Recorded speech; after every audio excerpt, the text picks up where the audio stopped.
think he's looking a fantastic prospect. I don't think they're quite the finished article at the moment, but there's always room for improvement. But I think they're on the right lines and they're getting results at the moment, which is the important thing for Tottenham that haven't had that consistency over the years.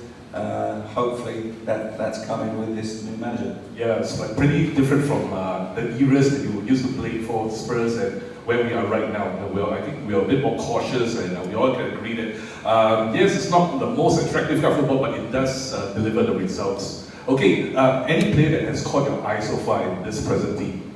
Tough one. For me, the leader of the gang as such is Harry Kane. You know, if he's not playing, I think there's something missing. I think he's an outstanding professional. He's got everything a centre forward needs. I think he's probably, I've said, the best centre forward in the world. He's obviously being challenged now by Haaland and Benzema, but I think he has everything.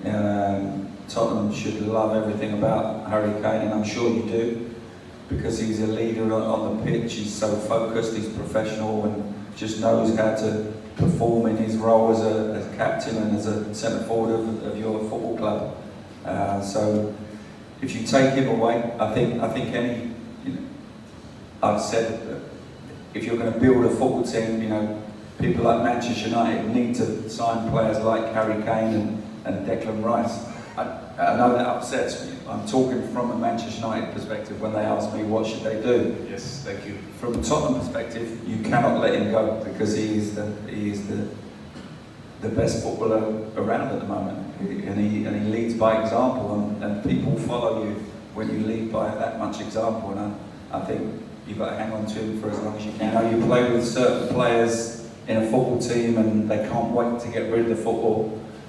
They whack it into you and sort of let you get on with it. However, as long as it gets to that player, I don't care. I've done my job. There you go. I've got rid of it. I've got it to you. Do something with it. Darren Anderton would never do that on a football pitch. If the pass wasn't on, if there was someone marking you, he wouldn't give it to you. He would wait. He would hold on to a problem for him, but he wouldn't give you an awkward ball. He would wait until the pass was on, and then roll it into you, the right side of you, with the right pace, always. That's how his brain worked. And we had an uncanny understanding that sometimes I just wanted to pass to him because I knew he would be able to do something with it.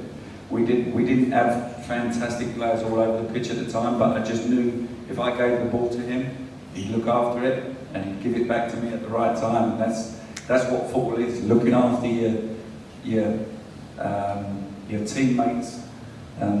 If you're going through a bad time, you have to look after them. You're missing a couple of chances. You might be down a little bit. You need looking after, and you understand that on a football pitch that people need help sometimes, and he was invaluable at that time. Yeah, I think you're trying to make your team a better team. Whether he's felt the pressure of other players coming in, and Richarlison coming in plays in a similar position to Sonny. Sometimes you look at people coming in and you think, oh, that's my place under threat. You have dips in your career as well. He obviously wants to perform at the highest level all the time, and he's been now standing for 3 years running. Consistently.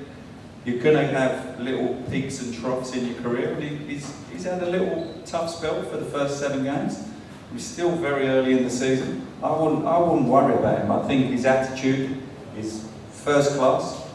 I think he's loved by the players, he's loved by the fans, that you can tell that he works hard to put things right. It's not as if he's not involved in the game, it's just at the moment things are just not going his way. But he'll be fine. I've got no worries whatsoever. I think he has a great professional attitude, and I think he looks at Harry Kane and sees how he's done and wants to be as good as him, and he's following him, he's working with him. I think there's no problem whatsoever. He's a talented boy. You only have to see his hat-trick last week was just amazing.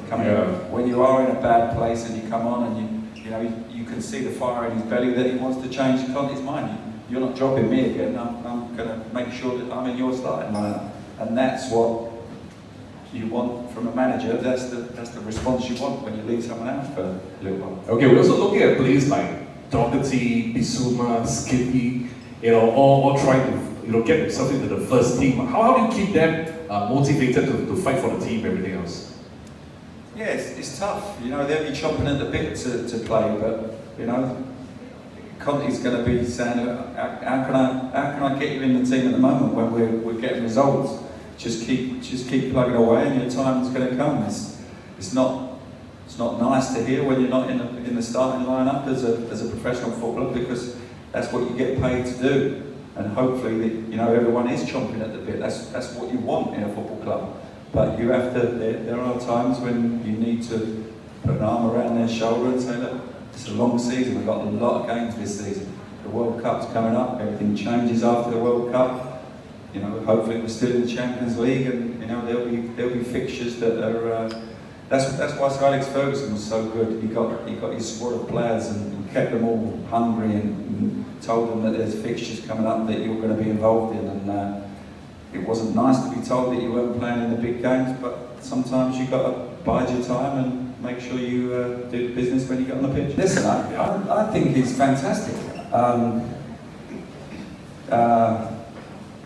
They're trying to make Tottenham better, the way I see it. Pochettino was fantastic for me, for Tottenham, without a shadow of a doubt. They played fantastic football, they took the game to the opposition, they worked the opposition in the way Guardiola does with Manchester City. He left for whatever reason, things were going a little bit downhill.